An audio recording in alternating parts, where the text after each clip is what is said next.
Part 41, who the fuck did I marry? So this is a continuation of my conversation with Chris, which will then lead into some other stuff. So Chris has confirmed that he has not spoken to Legion since 2015. So now we know that the phone calls that Legion was having every morning on the phone with Chris when we were, getting ready to go to work, the phone calls were fake.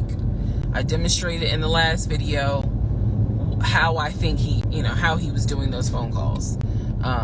Because he would relay messages from me to whoever was on the phone.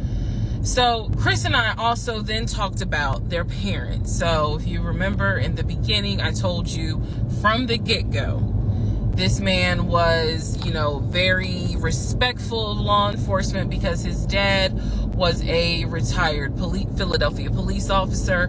The mom was a retired teacher. And so he had the utmost respect for law enforcement. That's what he used to always say.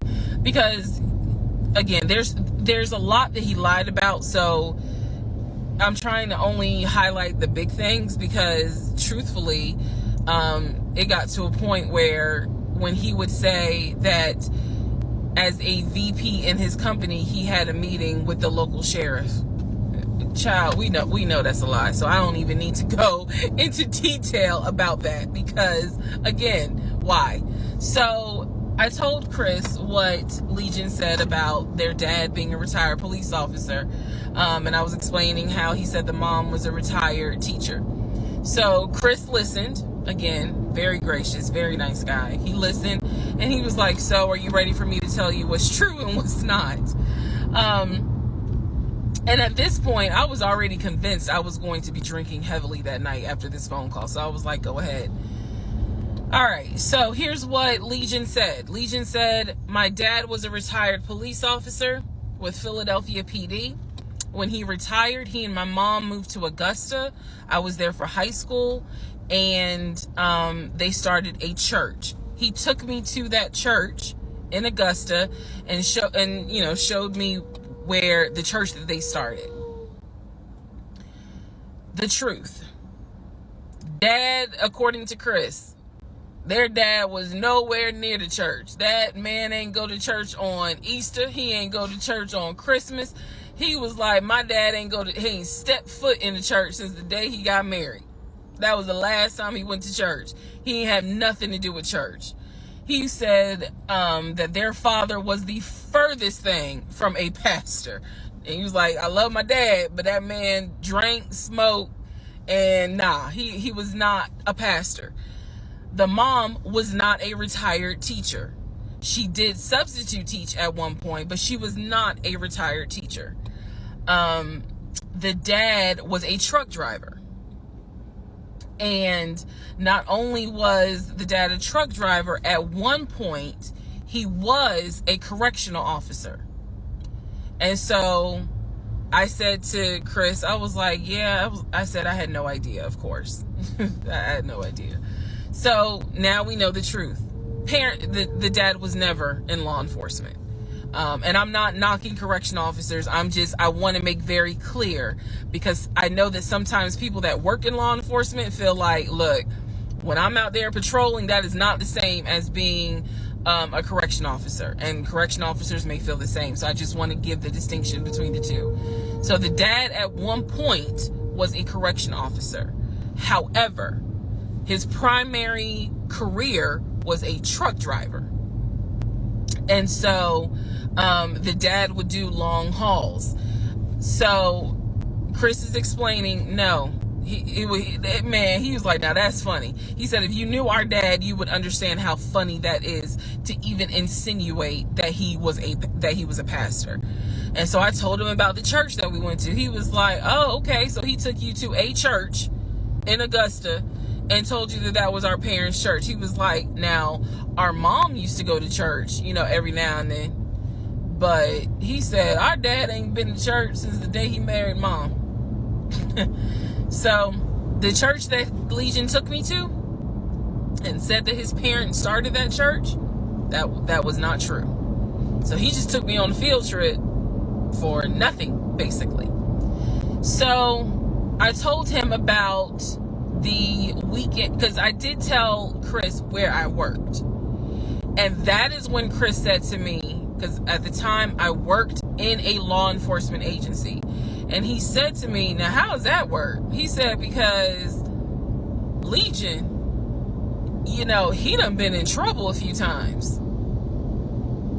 And I was like, what do you mean? Because I had not yet gone online into the court system to see what type of trouble he's been in. And so he explained to me, he was like, just run his criminal history and you'll see it for yourself.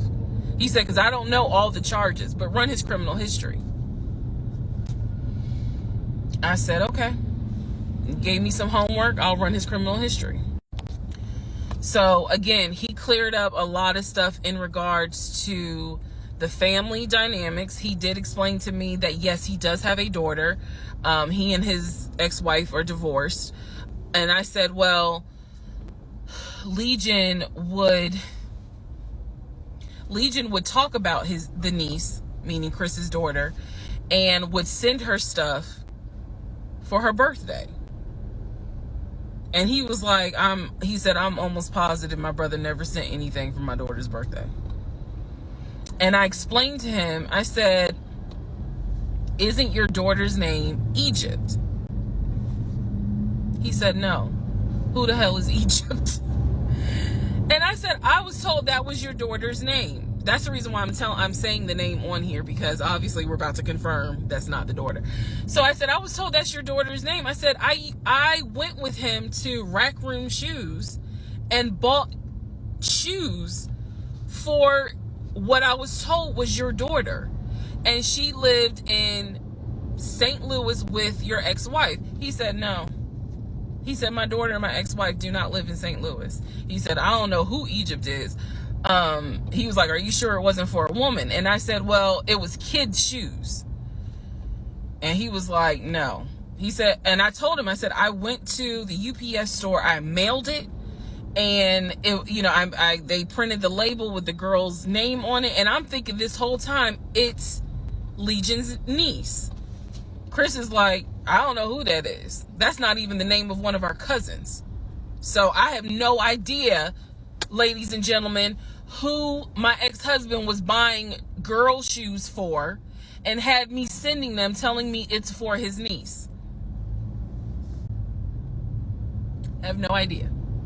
So Chris is like, yeah, he finally said to me the same thing the ex-wife said, which is pretty much whatever he told you is a lie. And I'm being honest with you guys. It is very hard to comprehend that everything is a lie. Like, there has to be something that's true. I'm like, how was he paying? If he wasn't working at the condiment company, or he got fired from the condiment company, how was he still paying the bills? Keep in mind, we never joined our accounts. He wanted to, but we never did, because he wouldn't show me the offshore, the savings account, which of course never existed. So I'm just trying to figure out, like, I know that I saw his checking account. I know that I saw his savings account, and he had money in there. Something had to be true. Something had to be true. And Chris was like, no. He said, it sounds like everything my brother said, everything that he told you was made up. He said, those phone calls were definitely made up. He said, I don't know who Egypt is. That's not any family member of ours. I don't know who Shantae is. We don't have a sister. He said, we don't have half brothers. He was like, I'm telling you who the family members are. He said, I am so sorry that my brother put you through this. So now let's go into the next part. Part 42. Who the fuck did I marry? So I finished going through the book bag. Still July of 2021. I finished going through the book bag. There were some other folders with papers in there. He had left the work phone. What I actually found out was that it was not a work phone. It was simply a secondary personal phone. He told me it was a work phone. I thought that the company was paying for the work phone. That's what I thought. No, because I found receipts where basically, and I didn't know this, ladies and gentlemen, I had no idea, but I found receipts where it was a prepaid phone and he's paying to add minutes to it. So it's just receipts of, you added minutes to the phone on this date, you added minutes on that date. So the work phone whole thing, that was a bold-faced lie. Obviously it was a lie, because as we now know, he was a forklift loader. So the work phone that he's been walking around with was really just a secondary phone. He had left the phone. He took his personal phone, meaning the main phone, I should say, but the work phone he left. So I'm going through the work phone, just trying to find some sort of answer. Now what is really burning in my mind is how is it that he had all this money in the accounts, but again, the last time I saw him, he's living in his car.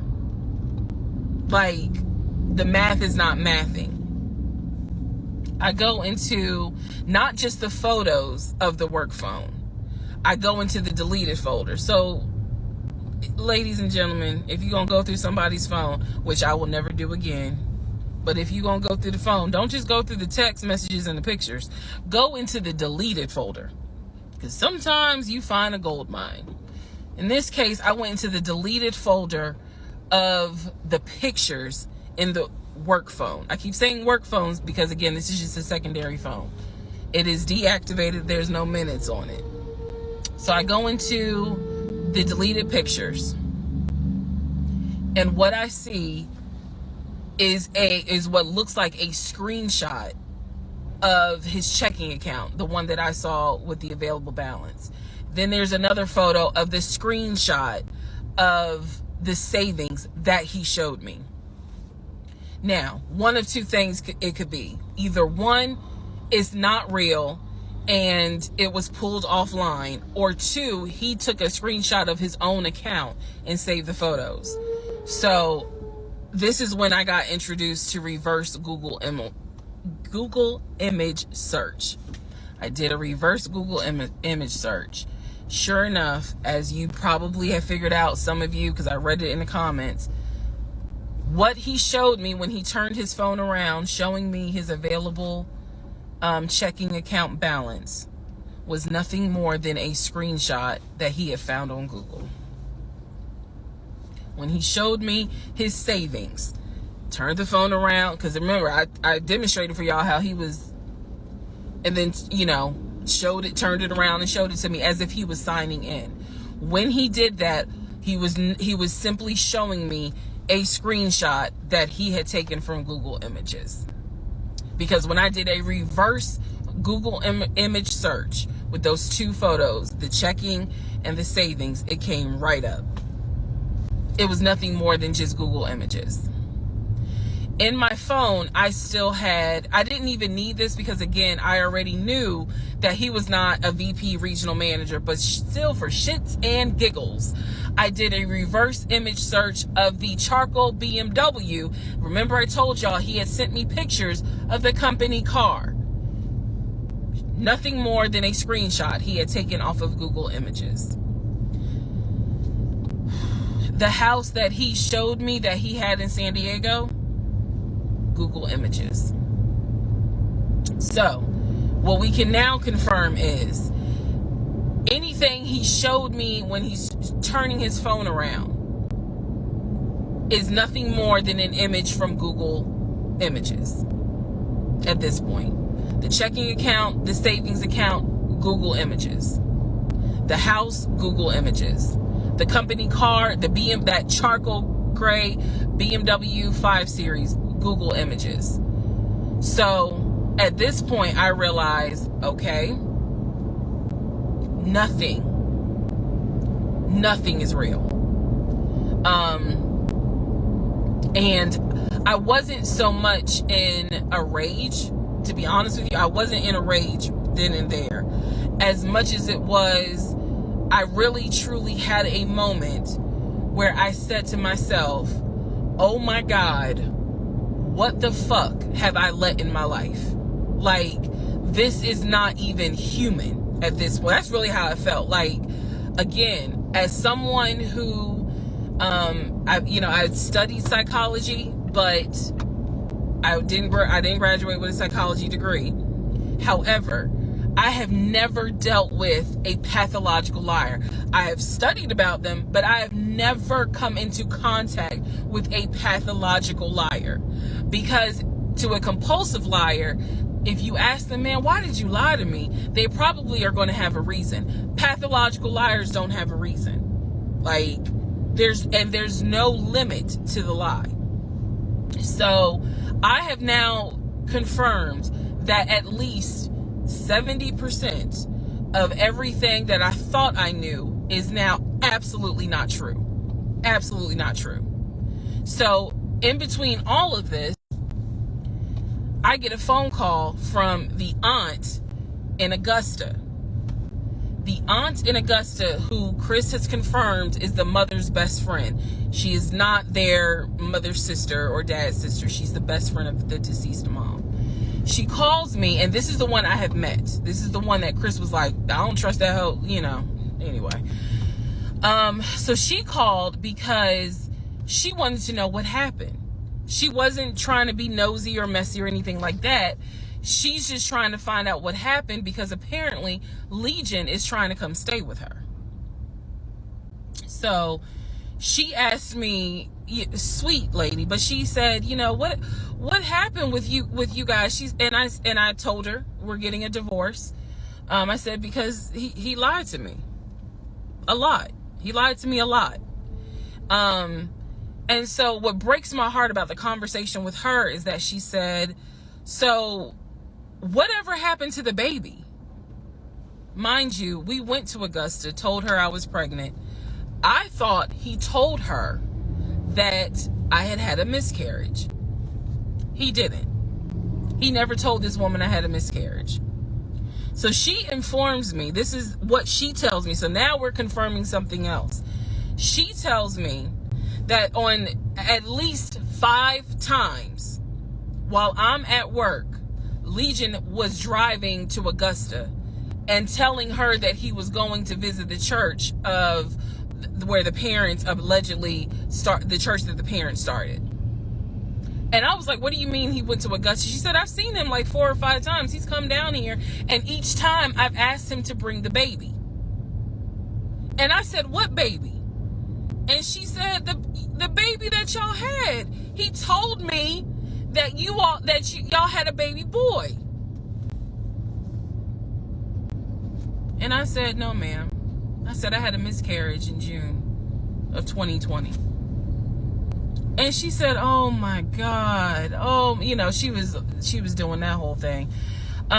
She said this whole time he told me that y'all had a son in January. And I have been asking him for pictures. I have been asking him to bring both of you down here so I could meet him. And he always had an excuse as to why he wouldn't bring the baby. And the last time he was in Augusta, he said that he was leaving you and he was taking the baby with him and that you were at work. I am not making this up. That is what that woman told me. And I just was like, no, ma'am. None of that is true. There is no baby. I said I had no idea he was going to Augusta. Next part. Part 43, who the fuck did I marry? So after the conversation with the aunt, again, she's telling me that Legion has been keeping up this lie that we had a son. I let her know, no ma'am, there was no baby. We did not have a baby. And I said, I thought that he told you. And she said, he's told a few people that you all had a baby. And she said, because I know some people were trying to send a gift to celebrate the birth. I didn't know anything about that. Didn't know anything about that. So she said, he's trying to come stay with me. She said, but I don't think I want him to, again, she's an older lady. She's like, I don't think I want him to come here because I don't really want to get involved with his divorce again. And I said, what do you mean again? I said, are you talking about the previous wife? And I said the previous ex-wife's name. She said, I don't know who that is. I'm talking about LaTanya, that one, the first one. And I said, well, what happened? Do y'all remember I said in my previous video that I read their divorce records. He had filed for divorce and they had a temporary protection order against each other. I said that.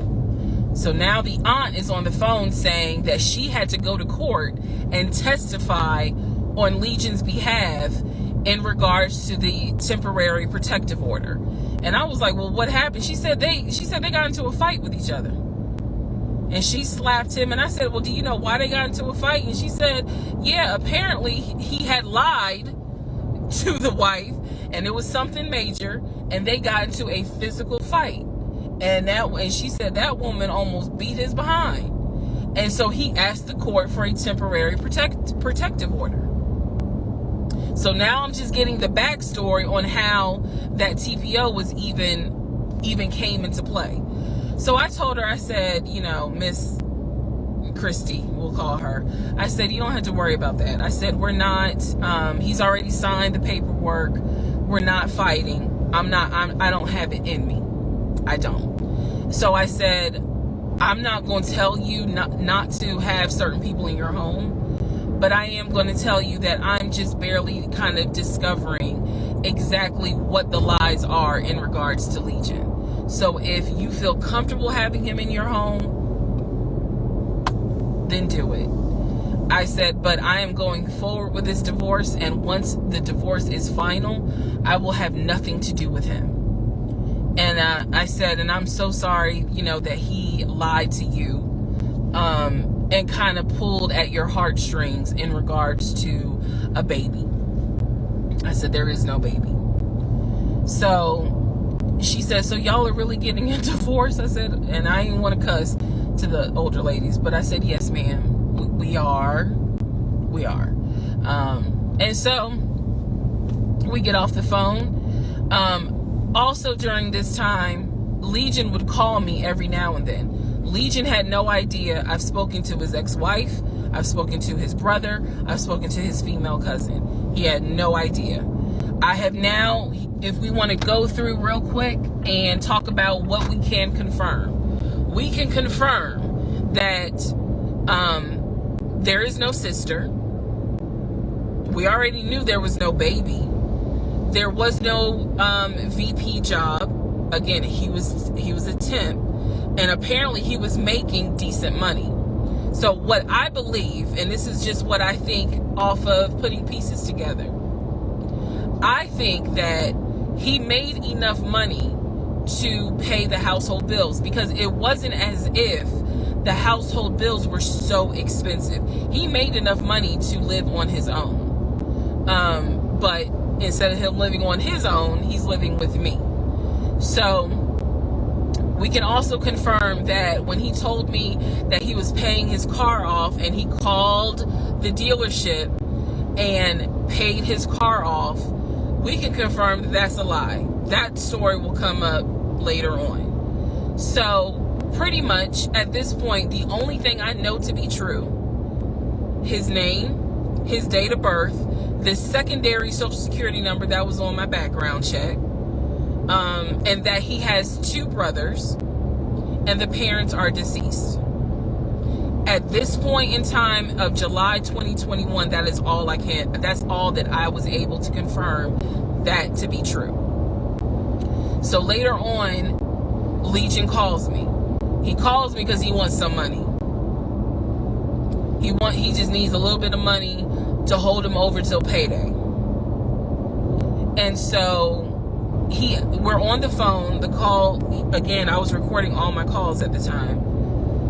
We're on the phone, and I finally kind of confronted him, number one, about having a twin. That's when he tells me, you know, I don't know why I lied, but I don't really talk about him. Number two, I asked him why did he get fired from the condiment company.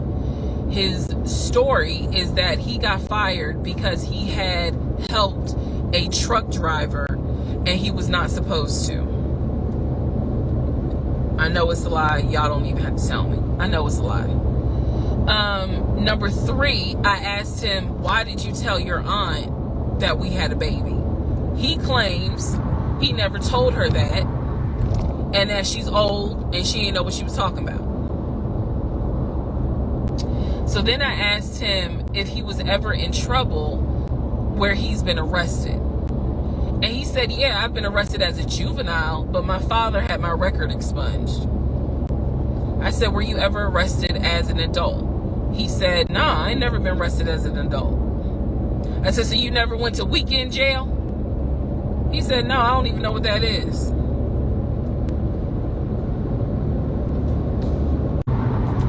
So he doesn't know what weekend jail is. That's his story. And so he was still standing by the lies he told me. So finally, I just asked him, and this is where let me just say it. I asked him, why the hell did you even marry me? Like, why? Why did you even marry me? Because you easily could have just stayed dating or been the boyfriend or just moved on with your life. Like, you didn't have to marry me. You didn't have to pull me into a marriage and make me think that this is what you wanted. This is what he said to me on that phone call. He said, I had to marry you. And I was like, no, you didn't. He said, yes, I did. He said, I knew full well from day one that there was no way you were going to stay my girlfriend for longer than a year. He said, I knew it. He said, I knew in order to keep you, I was going to have to marry you. Y'all, my jaw hit the ground. I could not believe he said that. And he said it so matter of fact. And I was like, that is the most fucked up thing you could ever say. Part 44. Who the fuck did I marry? The videos that you saw earlier were filmed earlier today. And yes, I'm aware. It was brought to my attention. I had to make a decision whether or not to finish, keep my word, or stop, disappear. I mean, disappear. Okay.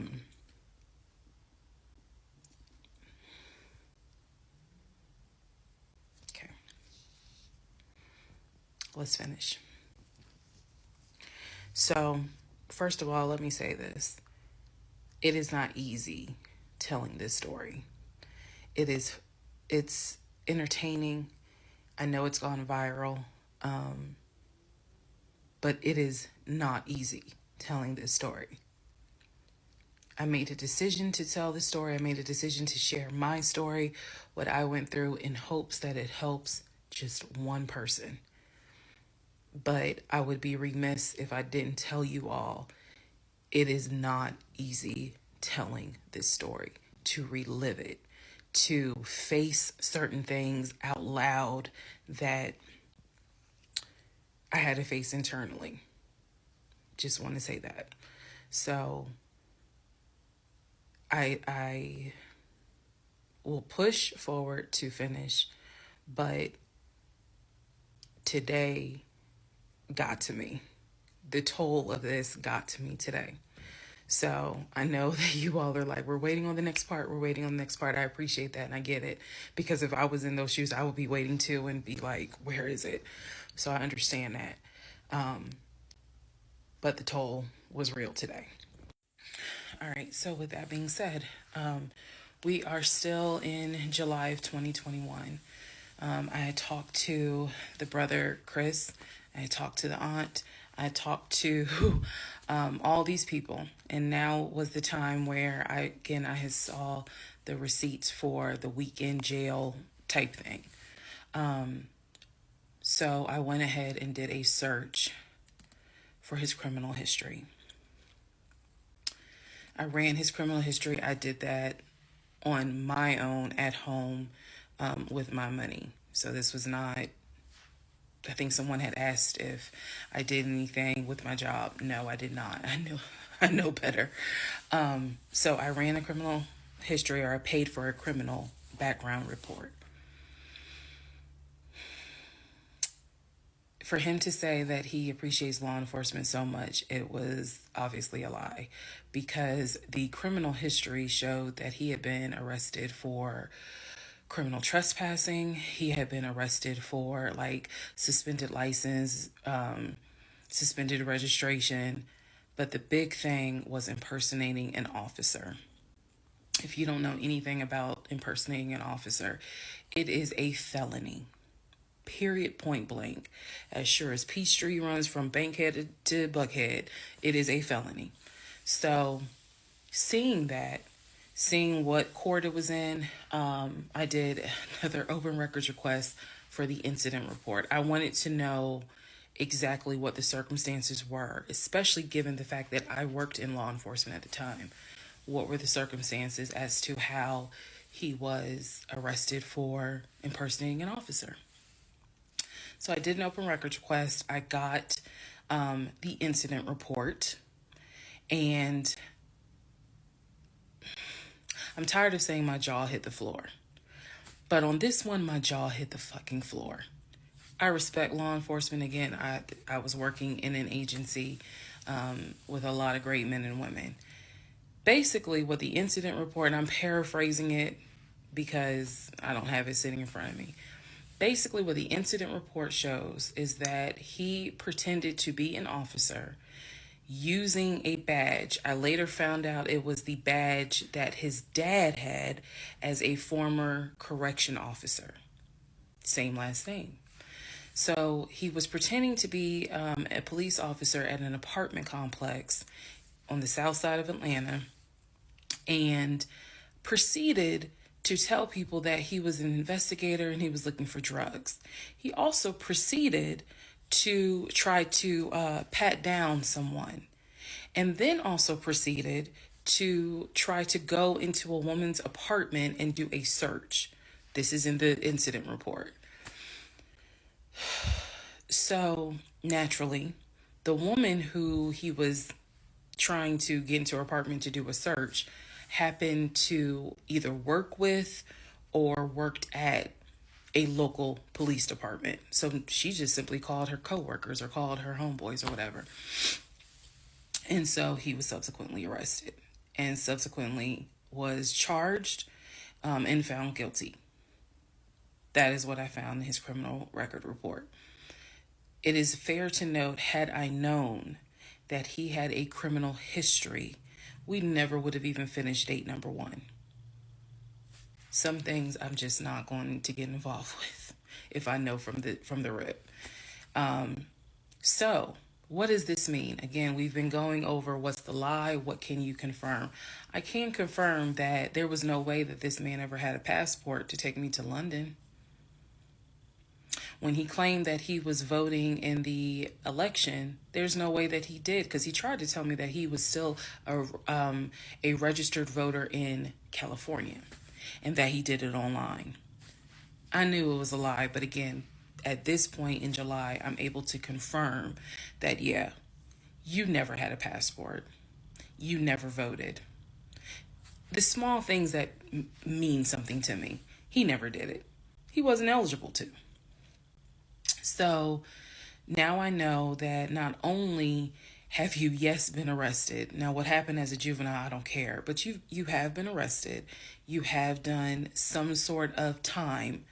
And now it explains why you knew your way around the county so well. If you go back to the previous videos, I had mentioned that I was wondering, how do you know your way around here? And the story was his sister used to live in this county, and he would come visit when he would fly in from California, when he would go see his parents in Augusta. That was the story. So that explains the criminal history. And I'm also going to take you guys back and remind you when I had to go in for my polygraph and how the polygrapher had asked me, do you know anyone that is a convicted felon that you have relationships with, blah, blah, blah. And remember, I said to him, my husband and I are estranged. I honestly don't know. Fast forward to July, where I find out that yes, in fact, on top of everything, I was married to a convicted felon. Had no idea. No idea whatsoever. And it's nothing but the grace of God that I was honest with the polygrapher and telling him, look, I don't know what's in this man's background. To say that I have no idea who I married is an understatement. It is a complete understatement. It's fair to say, well, you only knew him for like 2.5 weeks before you quarantined with him. That's fair. And I can understand that, and I take responsibility for that. But in the big scheme of things, I had no idea the creature that I was sleeping next to every night. No idea. All right, part 45, who the fuck did I marry? So we are now end of July, August time frame. During this time, Legion basically disappeared.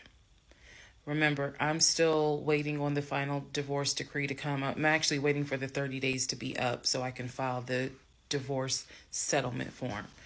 So I'm waiting on those 30 days to be up. I'm playing nice with him. I'm being cordial. I have uncovered all kinds of stuff. But just in case he was going to act a fool, I was trying to be cordial. So I had spoken to him on like a Monday, and I was trying to get a hold of him for something, but I'm the one that initiated a phone call in the coming days. Never heard from him. Never heard from him at all. His phone was dead. It was going straight to voicemail, and I genuinely was worried. A few days turned into a week. By the time I hadn't heard from him in a week, because I knew he was not living anywhere but his car. I knew that.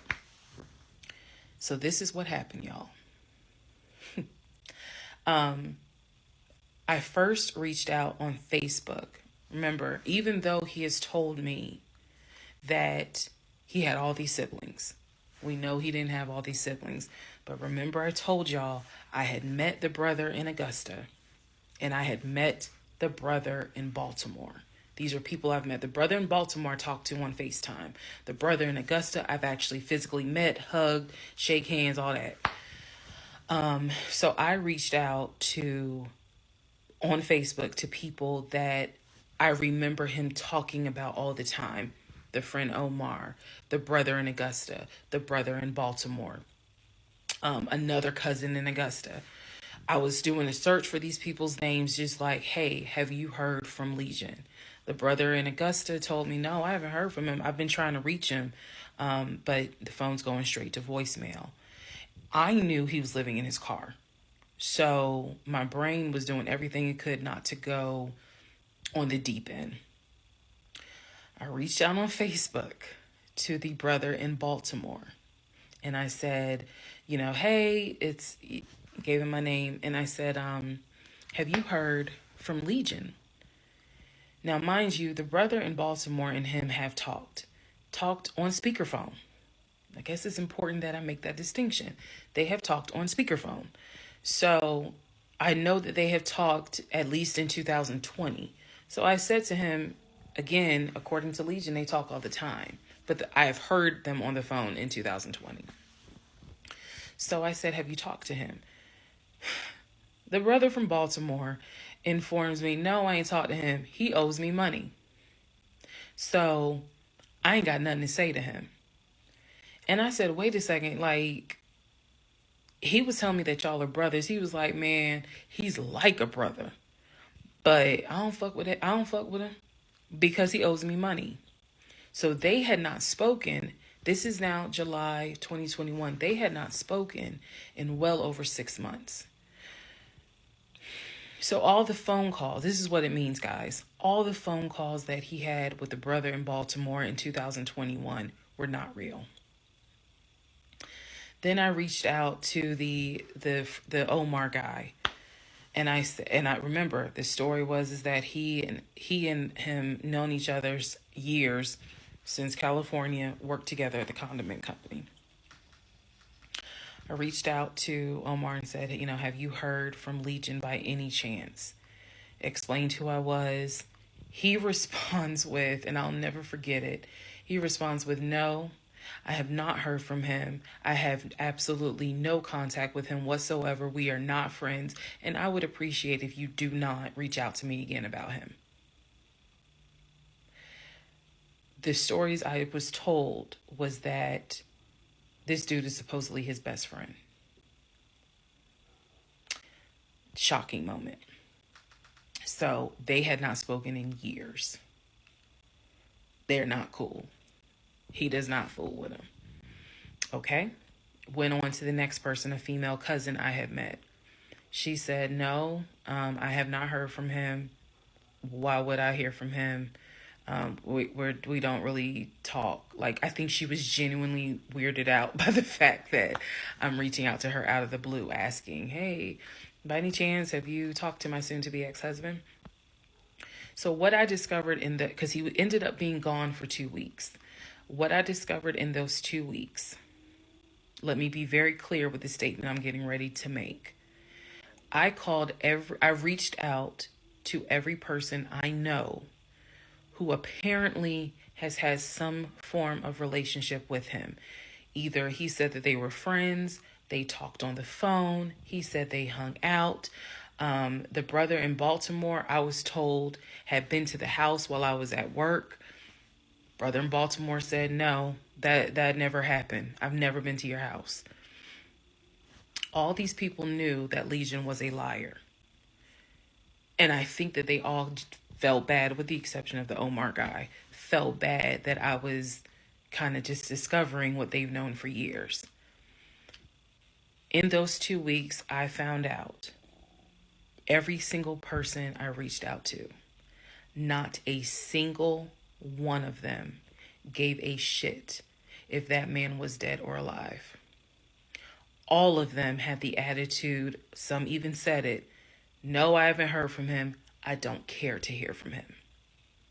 It was as if, for me, it was such a sad moment because I discovered this man has no friends. Fuck whatever he has said. I am now able to prove it. He has no friends. There is nobody who is concerned that they have not heard or seen him in over 2 weeks. Some people months. One guy years. None of them were concerned. So basically what I'm saying is that I discovered he had burned bridges with everyone. Burned bridges with family, burned bridges with so-called friends, burned bridges with fake brothers, fake sisters, fake aunties, uncles, everything. He had burned bridges with everyone. And for me, that was more telling than anything else. Yes, I knew he was a liar. Yes, I knew he had made stuff up. I was genuinely surprised to discover nobody gave a shit about this man. No one. I had never met every single family member, but the fact that he was living in his car, the fact that he wasn't bathing and was just had disappeared was shocking to me. So, where was he for those 2 weeks? Glad you asked. He had checked himself into a behavioral hospital in Augusta. Why? Not to get help. No. This is July in Georgia. It's hot as hell. It's sweaty. It's damp. It's humid. It's everything. He checked himself into a hospital so he could stop sleeping in his car for 2 weeks. When he checked himself in, they took his phone, and that's why no one was able to get a hold of him. And by no one, I mean me.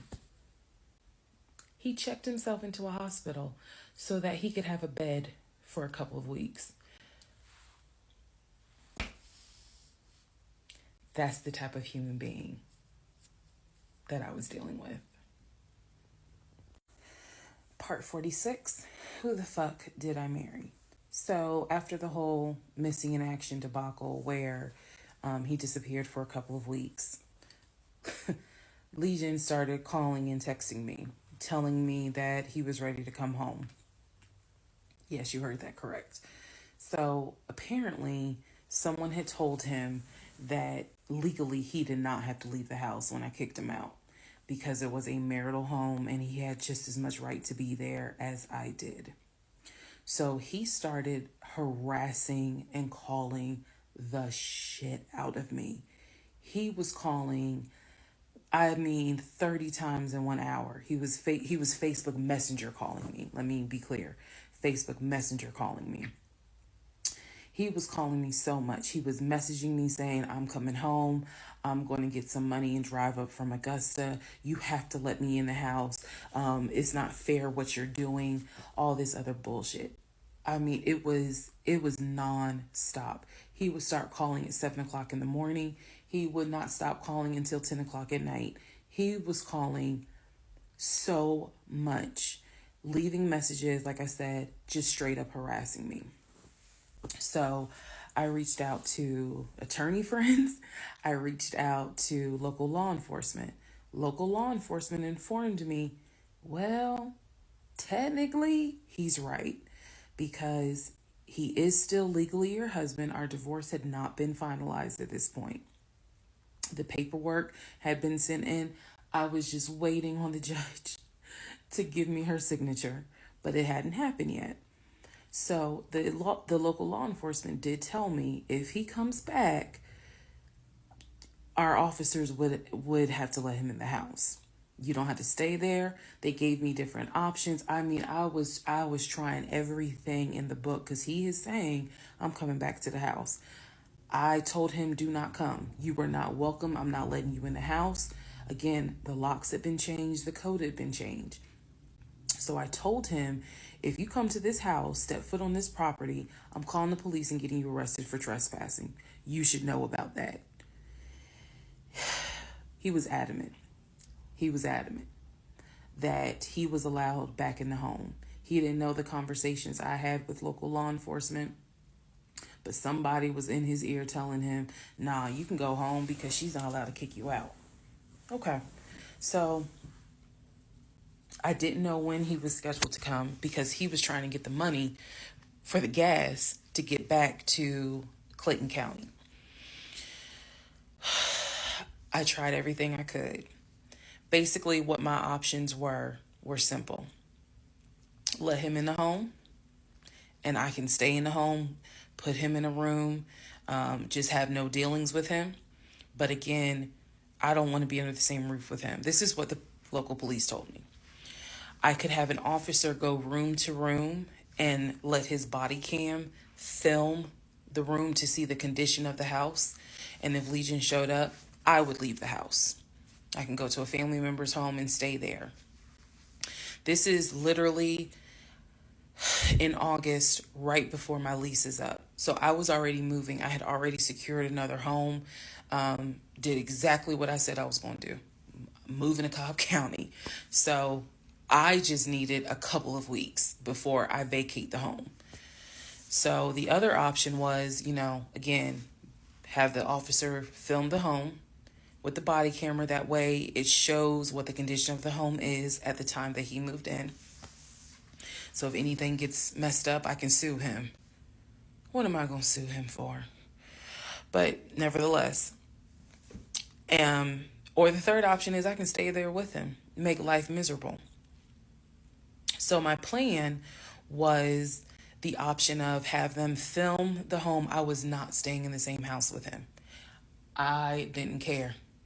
Also, there was no guarantee, and I told the officer this, look, if y'all allow him to stay in this house, I am telling you by tomorrow morning, every utility in his house will be off.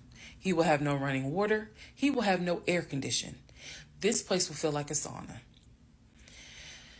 Officer kind of chuckled and was like, again, ma'am, this is one of those domestic situations. He is allowed in the home. Okay. So again, I had no idea when he was coming. I was on pins and needles. every day. I'm seeing the phone ring, like I said, about 30 times every hour. I'm seeing the messages. I'm seeing this. I had reached out to a police captain. I had reached out to the chief of police. I was trying to get all kinds of help. Like, it ain't what you know, it's who you know. So he eventually tells me I'm going to be there on Wednesday. This is just an example. I'm going to be there on Wednesday. I had been calling a a police captain who was really gracious, really kind, and was trying to help me because I was like, bro, I just need 2 weeks and I'm out of this house. And we already knew he legally could not go to the new house. I was trying to see if I could move in early to the new place. The landlord was like, I really can't let you. So I felt like I was running out of options. He's saying he's coming. He's saying he's coming. He's adamant he's coming. I guess somebody felt sorry and gave him some gas money so he could drive from Augusta up to Clayton County. So the day before all this goes down, the police captain called me and he informs me that they ran his name through GCIC, which is a database that law enforcement agencies use. Turns out, he has a warrant for his arrest. So the police captain says this changes everything. If he shows up to the house, don't do anything, call us. I will have officers to your home and they will simply arrest him. So I know that this is a short part, but I'm going to dedicate the next part to what happened when he showed up to my house. Part 47, who the fuck did I marry? So here's what happened. This was mid-August. Went to work as usual. It actually happened on a Friday. I had to look at the dates. It happened on a Friday. Went to work. Still, he was calling me, texting me, messaging me that he was on his way. And so I was a bit on pins and needles all day. I was dreading going home, and that is a horrible feeling to dread to go home. So he had called me and said that he was at the house in the driveway. I guess he had to use the restroom, so he decided to go to the Walmart up the street to go use the bathroom. I wasn't answering phone calls. I wasn't answering text messages. I simply called the police captain. I said, hey, he's saying that he's at the house. The police captain himself drove by the house, but I believe he drove by the house when Legion went to Walmart to use the bathroom. So the police captain was like, I don't see anyone there. But again, when you get home, if he is there, do not engage, call us. Okay, no problem, because I got you on speed dial. So I go home. I'm on the phone with both my mother and my aunt on a 3-way call. They're both like, oh my God, you know, what do we need to do? I drive into my subdivision. What he did not know was that he had backed into the driveway up against the garage. Normally, I park my car in the garage.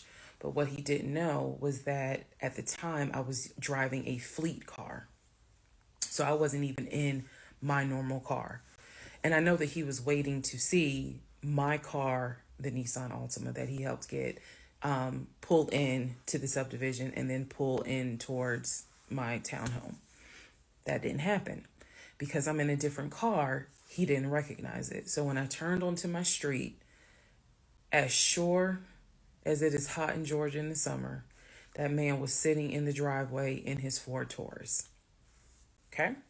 So I live at the time not far from a cul-de-sac. So when you go straight down, you just turn around the cul-de-sac to come back up. So that's exactly what I did. I went to the corner, turned off so that I can see the house, but he would not have been able to see me. I went ahead and called 911. I was very calm, told them exactly what the captain had told me to say. I was like, my name is, the address is, I need police here because my ex-husband is here. He is not supposed to be here. And I feel as though I am in danger. She said, okay. She, again, regular phone call. She said, we're dispatching police to your home. As soon as I hang up, I then call the police captain. He immediately answers the phone. He says, we just got the call. I'm sending 4 officers your way. Okay, good. Get off the phone, call my mom and my aunt back because they were both like, call us back. Call them back on 3-way. I continue to sit there until I see 4 officers, 4 cars pull in and stop just in front of my house. So then I ease up. He gets out the car, I guess, trying to see what's going on. I explain to the officer that walks to my window, I say, this is what's going on. So I was trying to sound extra law enforcement smart. I was like, check him through GCIC. You're going to find that he has a warrant out for his arrest for violation of probation. And the officer kind of smirked because she was like, we know. We already checked GCIC. The captain called us. So I was like, okay. So anyway, they tell me to sit in the car. They go up to the window of the car and get him, ask him to step out of the car. He does. When he stepped out the car, I was like, oh my God. I hadn't seen him since the end of June when I met him at the UPS store. And he looked bad then. He was still in the same clothes. When I told you guys when I met him, he was like a size 3X. What got out of the car was easily a medium or large. Easily. That is how, and it makes sense because, he probably wasn't eating.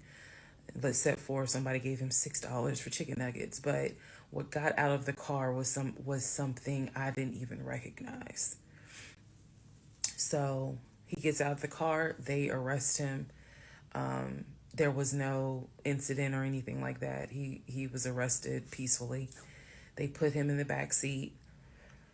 My neighbors are all looking like, what is going on?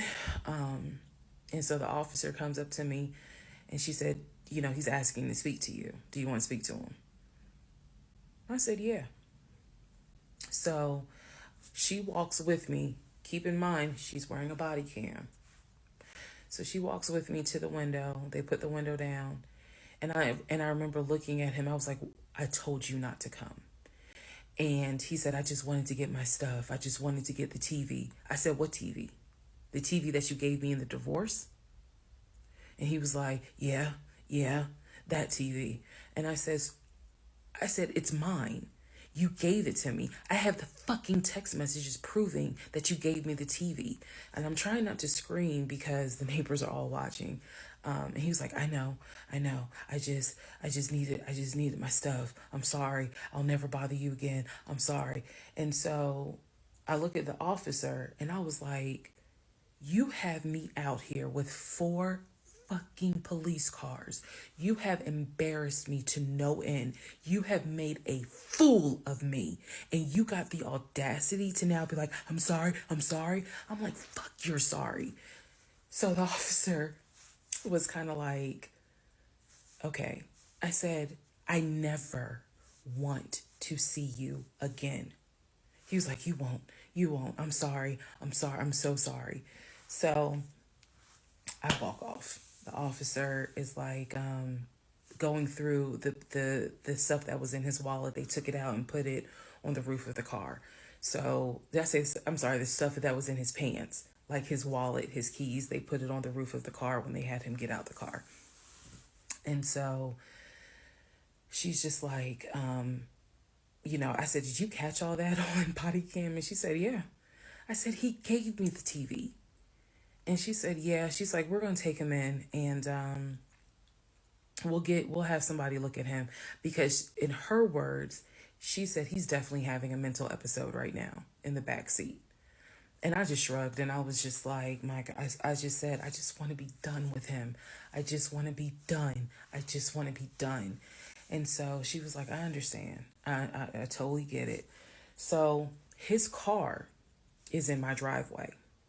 The keys and everything are They took it with them because I guess since it was on him, they took it with them for processing at the jail.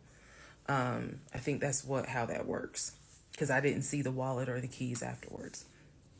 So at this point, 4 officers leave. I go into the house. Everything's peaceful and calm. A few minutes later, I go outside to check the mail. What's in the mail but a letter from the court? I open it up. I go into the house because, again, it's hot. I had my wig on. My head is all sweaty and stuff. I'm just angry and just angry. That raised my blood pressure. So I go in the house. I sit on the steps inside the house, and I open up the mail from the judge, and it's my final divorce decree. And I'm smiling right now, but y'all, when I got that divorce decree sitting on the stairs, I broke down into ugly Oprah tears. I broke down. It was as if a year worth of weight came off of me. I broke down, and I mean, I wailed. I broke down. I broke down so bad. Next part.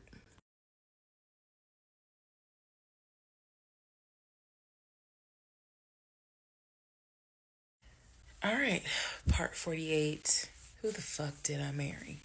So, after I finished breaking down, wiped my tears, and his car is still in the driveway. I couldn't park in the driveway. So I called the car company. I had called the car company once before, when he went missing for those 2 weeks, to ask them if they maybe had a tracker on the car and could track it. And the nice gentleman informed me that the tracker had not been giving a signal off for about 5 months.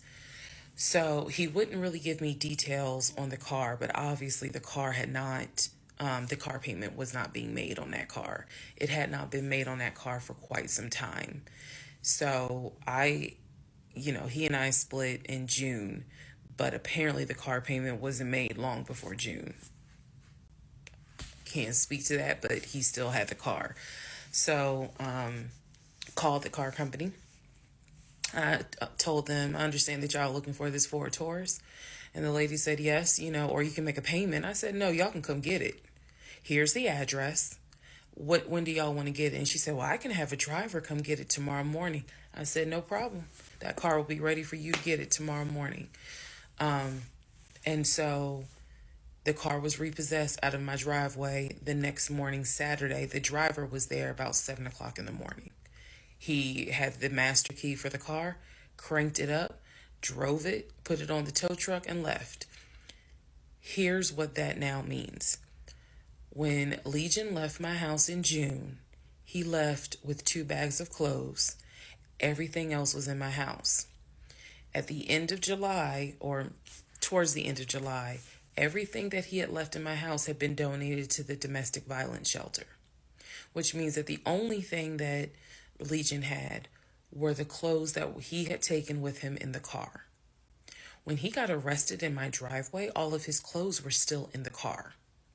And when the car got repossessed Saturday morning, all of the clothes were in there. Which means that when he went to jail, whenever he got out, he only got out with keys to a car he no longer had, a wallet with probably no money in it, and the clothes that were on his back. Everything else was gone. Now we can fast forward to what happened around August 29th. So I was scheduled to move August 31st. Remember, I'm moving up to Cobb County. We had been checking the court documents. He had a court date scheduled for around August 29th or August 30th. I don't remember the exact date. The court time was supposed to be around 9 o'clock in the morning. My mom was watching the court filings online. And according to her, because I missed it, They showed him on the screen because this was still during Zoom. They showed him on the screen, and then he was ushered out of the court into like a back area, and an attorney spoke on his behalf. Between the time that he had been arrested and the time of the court date, I had never in my life slept so good. Truthfully, never slept so good. I was officially divorced. I had no ties to him. There was nothing in the house of his there was nothing of his that was still in the house. I felt free. So, when the court date happened and my mom told me what she saw on the Zoom, I was confused. Is he getting out? Is he having to serve time? What's going on? I called the courts. I tried to speak to his attorney, and his attorney had a horrible attitude and was like, "Why are you calling me?" And I informed him, I said, "Look, I'm a bit afraid of this man. So can you please just tell me if he is being released, or is he going to be kept, or if he is going to be sentenced to a longer jail term?" He said no, he's not being kept in a longer jail term because the warrant had expired.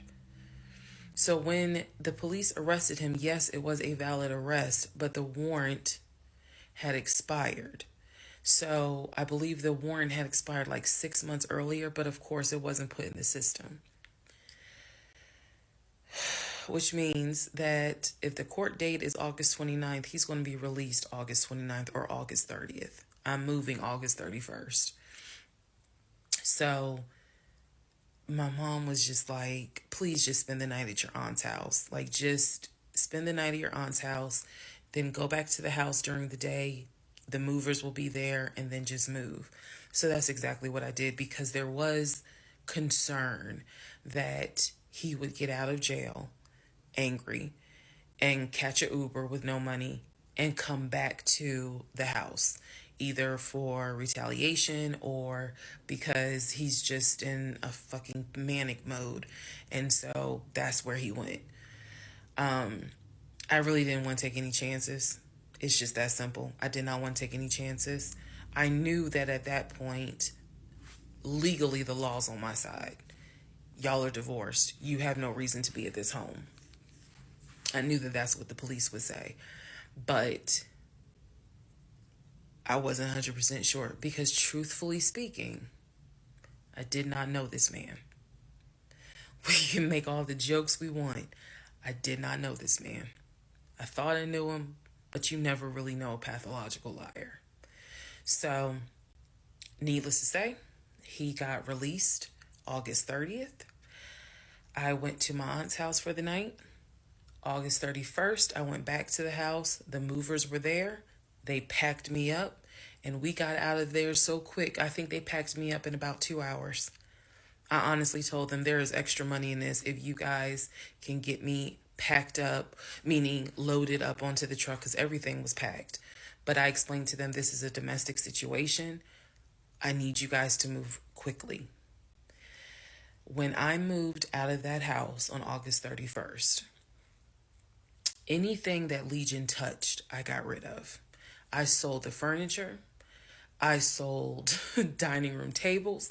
I donated plates, glasses. When I tell you, I moved out and I started over. I completely purged my life. Completely started over.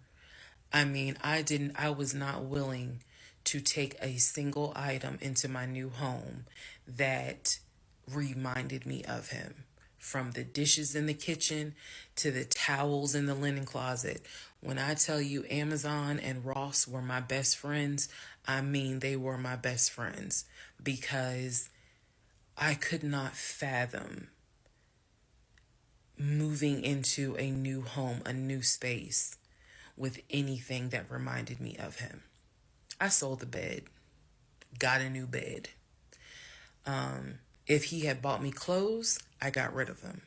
If he bought me shoes and purses, okay, I kind of kept the heels. But everything else I got rid of. So I completely purged my life. Completely. Started over from the bottom in terms of just the move. Um, I could not take any piece of him with me. Could not. Part 49, who the fuck did I marry? So after the whole, I moved and I started over, basically, completely started over.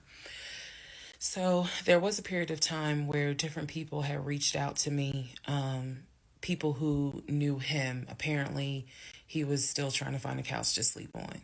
And so one guy in particular had reached out to me because I guess Legion had asked him if he could come and stay with him and his family, because he was homeless and had nowhere to go. And so he had lied and told the guy, because again, he's a liar.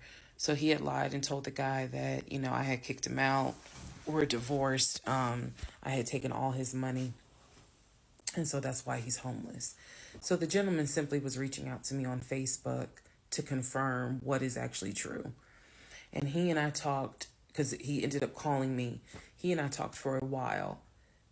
Very respectful, really nice guy, very compassionate. And so I told him, I was like, I said, we're divorced. So I have nothing to do with him. I said, I wouldn't bring him in my house with my family if I were you. But that's just me.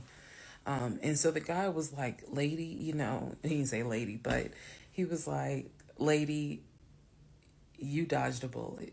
He was like, I know you may not see it now, my sister, but you dodged a bullet. You dodged a bullet big time. And so, just in talking to him, he was very encouraging. Like, it sounds like you got a good head on your shoulders. It sounds like you a good woman. And no, he was not flirting at all. He was like, it sounds like you a good woman. And I really hope this does not mess you up. Like, don't let him mess you up. Don't let him, like, diminish your shine kind of thing. And I appreciate that. I did. Because at that time, again, had moved into my new place. 2021 was the worst year I ever had. I'm not saying that so that 2024 can be like, hold my beer. But 2021 was a dark year.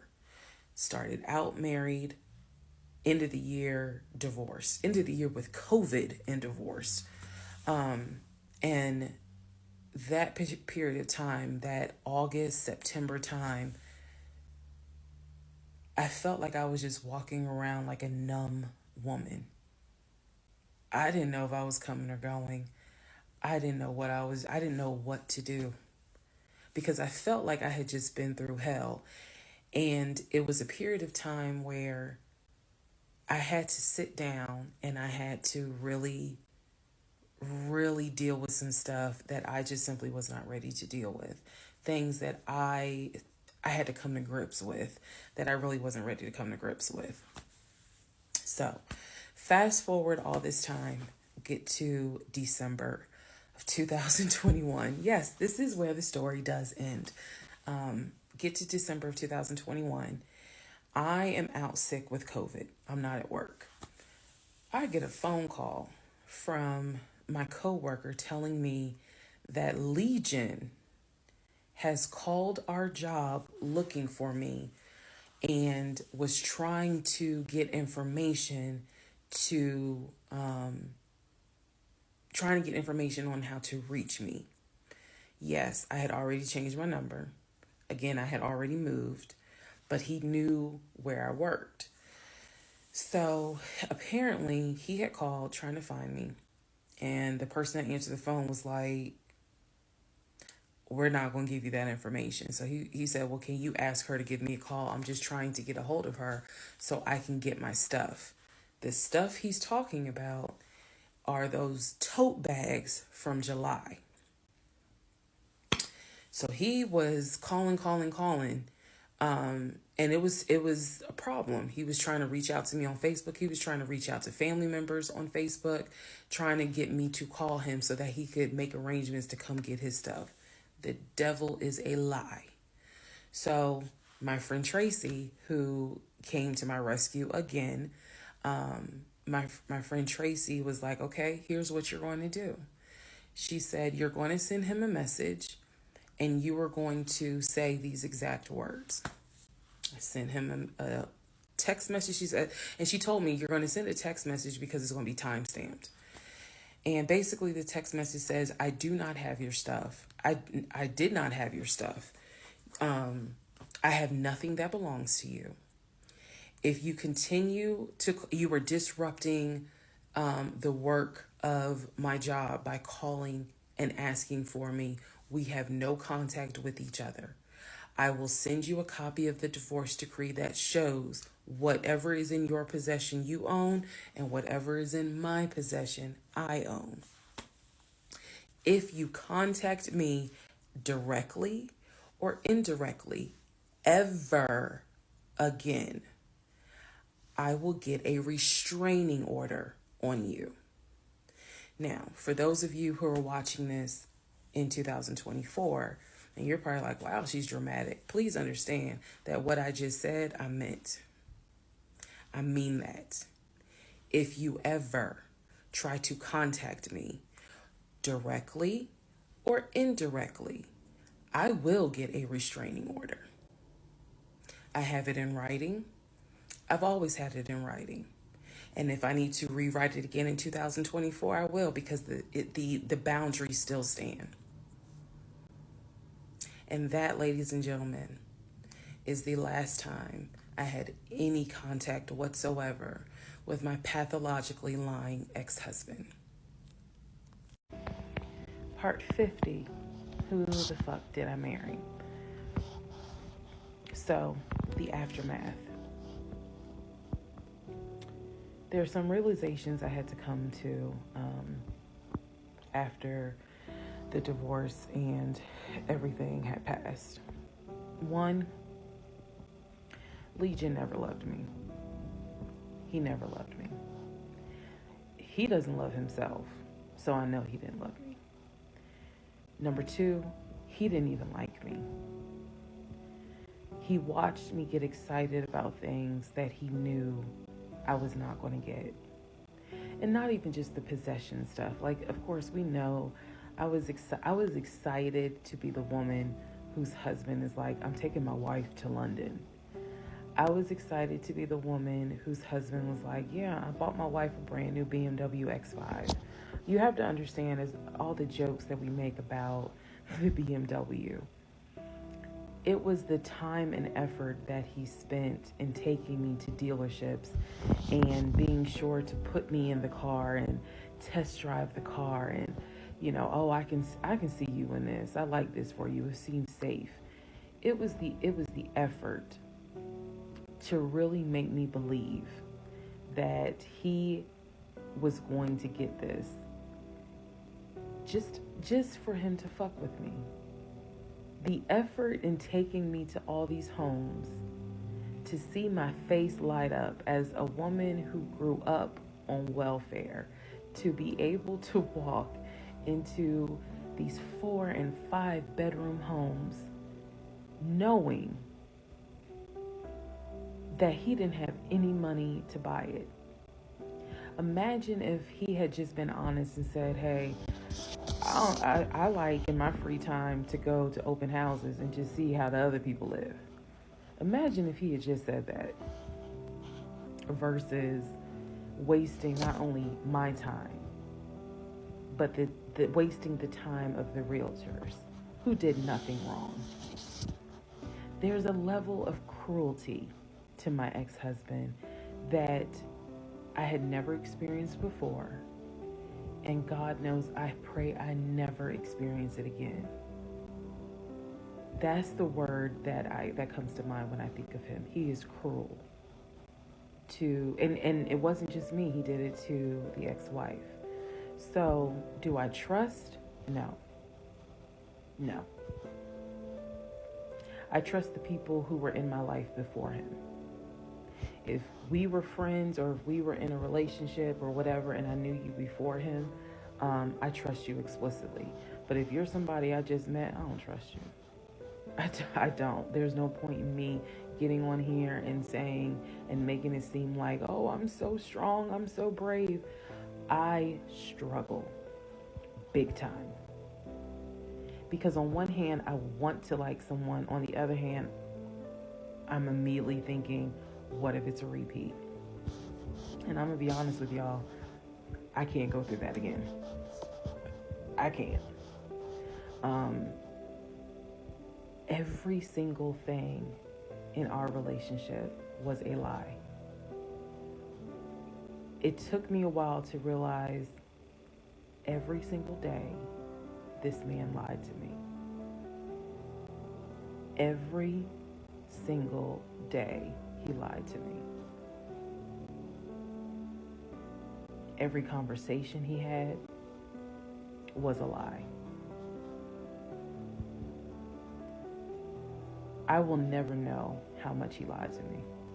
I'll never know. I've made my peace with it. I will never know how deep it really truly goes. I only know what I experienced, and I only know what God allowed me to see. But I'm willing to bet that there's a lot I still don't know. When people say, oh, you dodged a bullet, like you just, and I've read a lot of the comments on this, and people have sent me a lot of the comments. And so I need to make one thing very clear. I am fully aware I dodged a bullet. I am so grateful to my God that I did not have that man's child. I'm sorry if that offends some of you, but it's the truth. I'm grateful that we didn't buy a house and that I'm not financially tied to him in any way, shape, or form. But I am also grateful for the fact that there are things about my ex-husband that I discovered in terms of how he is when it comes to other women. And I'm grateful that God has kept me and protected me. That's all I'm gonna say. So when I started out making this series and I made the decision to tell my story, my motive was I just want to help one person. If there is a woman out there who's like, God, I want to be married and I met this guy and something don't seem right, but maybe it's not that bad. My advice is, honey, just go ahead and do your research, because I can honestly tell you, being single sucks, okay? In my opinion, sometimes it sucks, but being married to the wrong person is a type of hell no one should have to go through. You should not have to be married to someone that does not like you. You should not have to be married to someone that doesn't even love you. And I know what that is like. I know what it's like to be told, hey, babe, I love you. And yet, I swear, I think that man sat back in the recliner with his WWE Championship Roman Reigns belt and laughed his ass off at me every day. Like, damn, she really believed it. Ha, ha, ha, ha, ha. I do. I really do think that. My radar was broken because I am an intelligent woman, and I know that I know better. And I still sometimes ask myself, how the fuck did you let this happen? How did you let this be your story?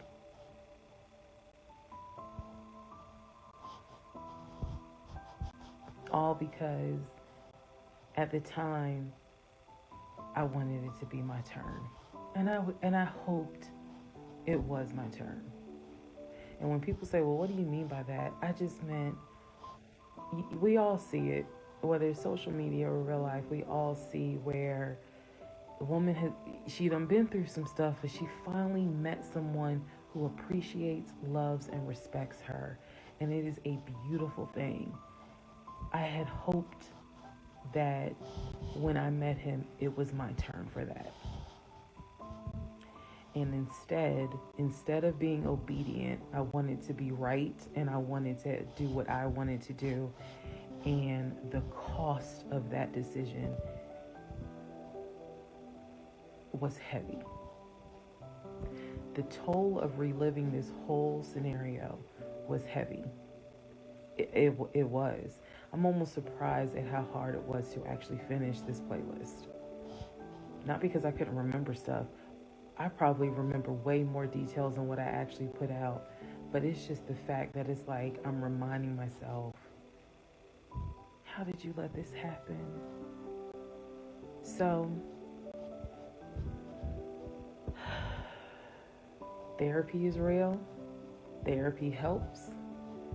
Stella Rosa Black helps too. And yes, I will one day get to London. I will get my dark blue BMW X5 with a cognac interior. I believe I will get those things. Just got to get them a different route. So, thank you all for being on the playlist of Who the Fuck Did I Marry? I promise I will go live, and I will let you all know when I go live so that we can have a wine night full of question and answers.